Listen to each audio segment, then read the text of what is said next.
कोई भूखा दिखाई पड़े ना, उसको इतना भोजन करा दीजिए कि उसको कम से कम 4-5 घंटे किसी और द्वार पर न जाना पड़े। और एक बात कहें, इस प्रकार के कार्य करने के बाद छपने से बचा जाए। आप समझ रहे मेरी बात को? लोग दान भी इसलिए कर रहे हैं कि जगत जाने कि हम दानवीर कर्ण के बाबूजी हैं। लोग जाने कि हमसे बड़ा धर्मात्मा कौन है। मैंने एक फोटो देखी थी, मैं आपको इसलिए मैं बता रहा हूं, मुझे इतना दुख हुआ देख करके। एक जगह लोग 10-12 श्रीमंत लोग केला दान कर रहे थे। केला समझ रहे हैं ना, बनाना, केला दान कर रहे थे। एक केला 5 आदमी पकड़ा हुआ था। केला कितना है? एक। और उसी एक केले को 5 आदमी पकड़कर जिसको दान दिया गया उसके मुख के पास लगाया गया है और फोटो खींचकर उसको फेसबुक पर पोस्ट भी किया गया। इतना दान न दे दीजिए कि कोई उस दान के दबाव से दब के मर जाए वहीं पर। इससे अच्छा न दीजिए। और आप एक से बात कहूं आपको, आप किसी को दान देकर यदि उसको फोटो छपवा रहे हैं तो आप दान नहीं दे रहे हैं, सामने वाले की इज्जत की धज्जियां उड़ा रहे हैं।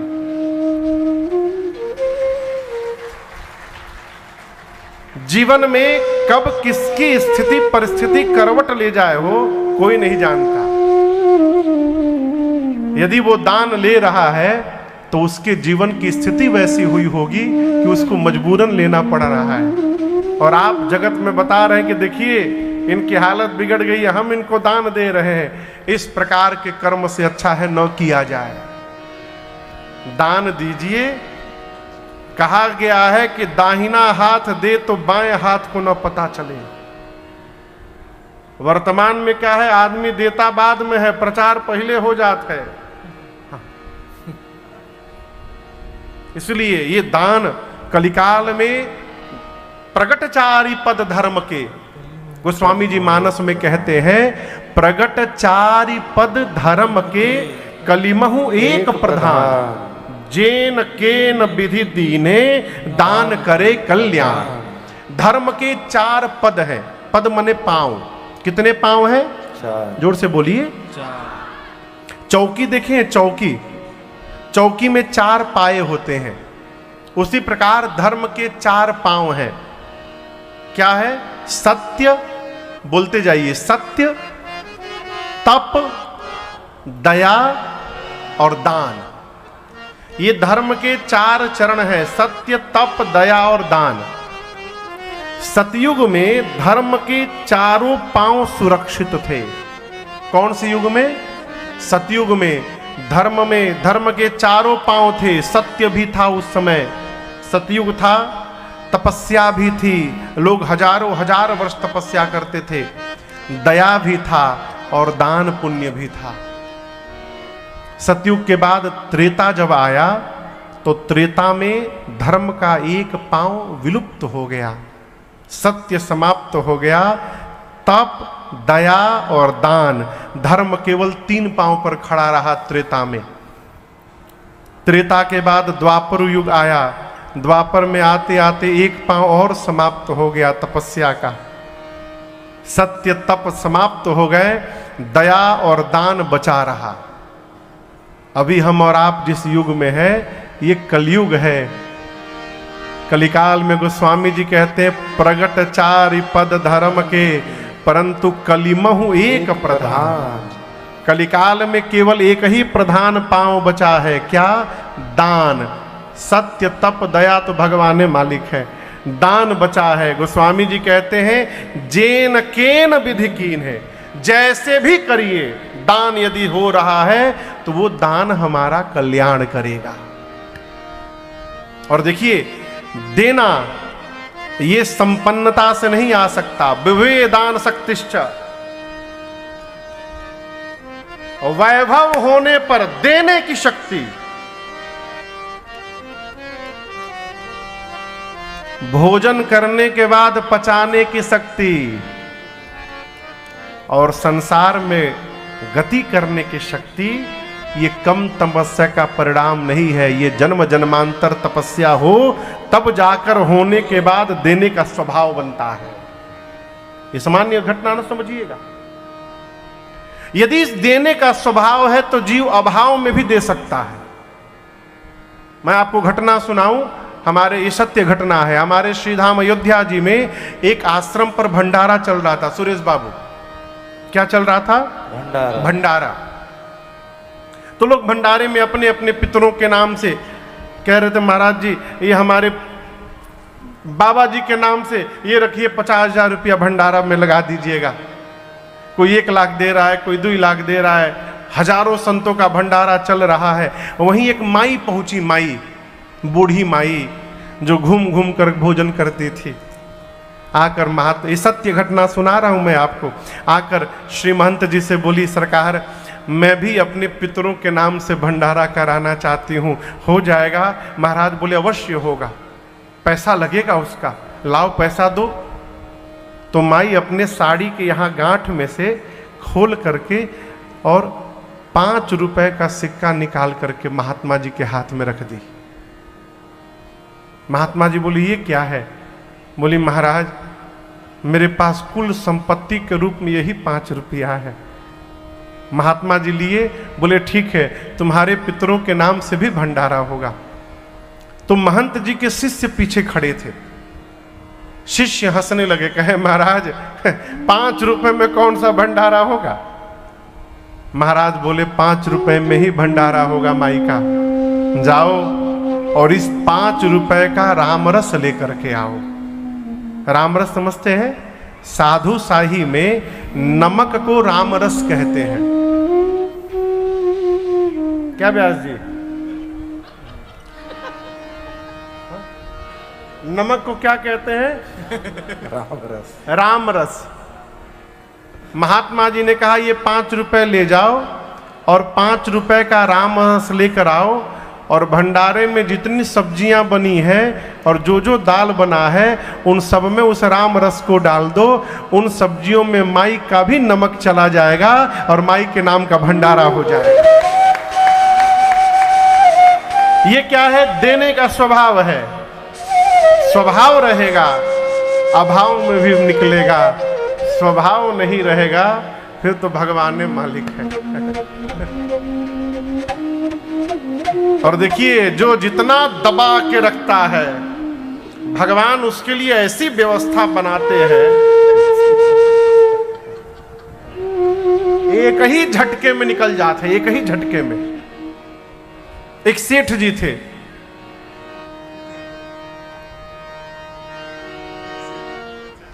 महाकंजूस। कंजूस भी नहीं थे, कंजूसी में वो पीएचडी किए हुए थे। हाँ। घर में जब पूजन करते थे ना तो दरवाजा बंद करके लाइट ऑफ करके सारे कपड़े उतार करके बैठ के पूजा करते थे। तो उनके मैनेजर ने पूछा सेठ जी ये कौन सी प्रथा है पूजा की? बोले मूर्ख हो, पैंट पहन के बैठूंगा, बैठने से यदि पैंट घिस गया तो मैं उसको बचाता हूं कपड़े को। इतना इस स्तर के कंजूस। तो एक दिन सेठ जी अपने मैनेजर से बोले कि आज मन कर रहा है खीर खाया जाए। वो मैनेजर साहब तो नाचने लगे, आज किधर से सूर्य भगवान उदित हो गए हैं, हमारे सेठ जी खीर खिलाएंगे हम लोग को। बोले जी प्रभु खीर बने। बोले जाइए दूध ले आइए। बोले कितना ले आऊं? कई लीटर। बोले कई लीटर नहीं, 250 मिलीलीटर। बहुआ भर दूध बस लाइए, ज्यादा तो क्या होगा, बर्बाद नहीं करना है। थोड़ा सा चावल, थोड़ा सा चीनी और केसर का 2-3 दाना बस। हाँ। आया खीर बना, 1 कटोरी खीर केवल बना। अब मैनेजर परेशान कि इसमें का सेठ जी खाइए, का हम खाएंगे, भगवान मालिक है। अब बनने के बाद सेठ को लगा कि यदि मैनेजर खाएगा तो बर्बाद हो जाएगा।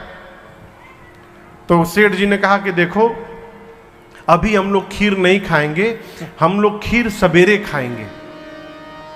उठने के बाद ब्रश करके खाएंगे, लेकिन सब ने, दोनों लोग नहीं खाएंगे, कोई एक ही खाएगा। मैनेजर पूछा कौन खाएगा सरकार? सेठ जी ने कहा रात में जो सबसे सुंदर सपना देखेगा वो सवेरे खीर खाएगा। तो बगल के कमरे में कटोरी खीर का ढक के रख दिया गया। इधर कमरे में आके सेठ जी और मैनेजर सो गए। सवेरा हुआ, दोनों लोग उठे, मुंह धोए, ब्रश व्रश हुआ। सेठ जी बिठाए, बोले कि चलो अब बताओ क्या तुम सपना देखे। मैनेजर ने कहा कि सेठ जी हम क्या बताएं आपके आगे, पहले आप बताइए प्रभु। तो सेठ जी सोचे ऐसा बता दो ना कि ये वहां तक पहुंच ही ना पाए। तो बोले हम क्या बताएं मैनेजर तुमको, हम जैसे सोए तो सपना देख रहे हैं, पूरे कमरे में प्रकाश ही प्रकाश हो गया, मेरी आंख खुल गई। मैं देखा तो साक्षात भगवान विमान लेके खड़े थे, साथ में देवराज इंद्र भी आए थे। मैनेजर बोला फिर प्रभु फिर क्या? भगवान हमको गोद में उठा करके विमान में बिठाएं। फिर गाड़ी विमान गया इंद्रलोक, भगवान हमको और इंद्र पूरा इंद्रलोक का दर्शन कराए। वो बाग, ये मेवा पकवान, ऐसा खाना वैसा खाना, वो मैंने सेठ अपने जाने में जितना बना सकता था बनाया। सुनाने के बाद बोला अब इससे सुंदर सपना ये क्या सुनाएंगे?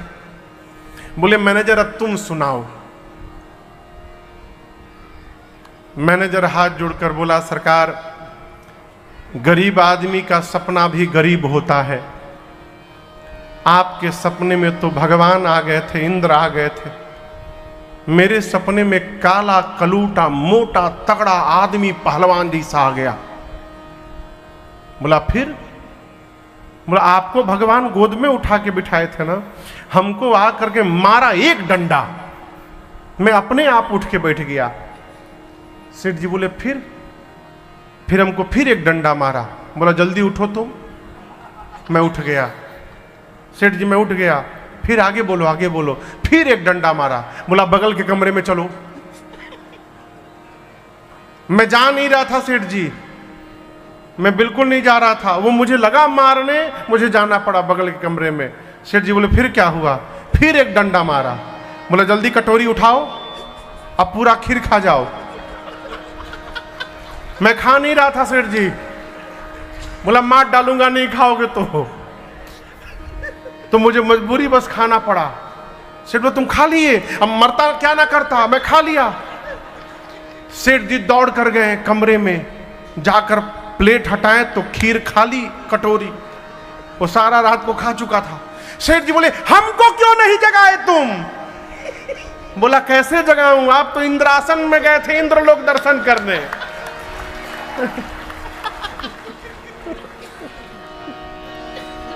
रहते तब न जगाते, आप तो इंद्रलोक के भ्रमण में थे।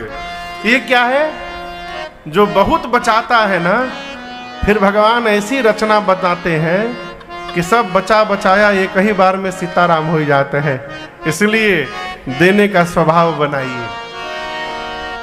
कहीं भी जाइए ना, थोड़ा दे करके आइए। कितना दे महाराज? भगवान ने आपको जितना देने लायक बनाया है उतना दे करके आइए। फोकट में नहीं करना चाहिए। भंडारा तो बिल्कुल नहीं खाना चाहिए। बात बहुत कड़वी है लेकिन हम मीठा बोलेंगे नहीं, जो है सो बताएंगे। भंडारा खाने से बचा जाए। क्यों? जो भंडारा करा रहा है उसके सारे पाप कर्म धुल रहे हैं। जो जो भंडारा पाएगा वो सब उसके सिर पर चढ़ेगा। यदि महाराज खाना पड़े तो खाइए, लेकिन यदि 50 रुपए का खा रहे हैं तो 100 रुपया निकाल कर किसी मंदिर में दान पेटी में डाल करके आइए। यदि खाना पड़ रहा है तो खाइए, कोई बात नहीं, भंडारा खाइए, लेकिन जितना खा रहे हैं उससे थोड़ा अधिक का धन निकाल करके और दान पेटी में डाल करके आइए। फोकट का खाइएगा। न जाने किस किस कमाई के अन्न से आया है, भगवान मालिक है। मती कब बावली हो जाएगी कोई भरोसा नहीं। इसलिए बहुत सावधान रहना चाहिए। देते रहिए। मांगने वाले आते गए, संतुष्ट भय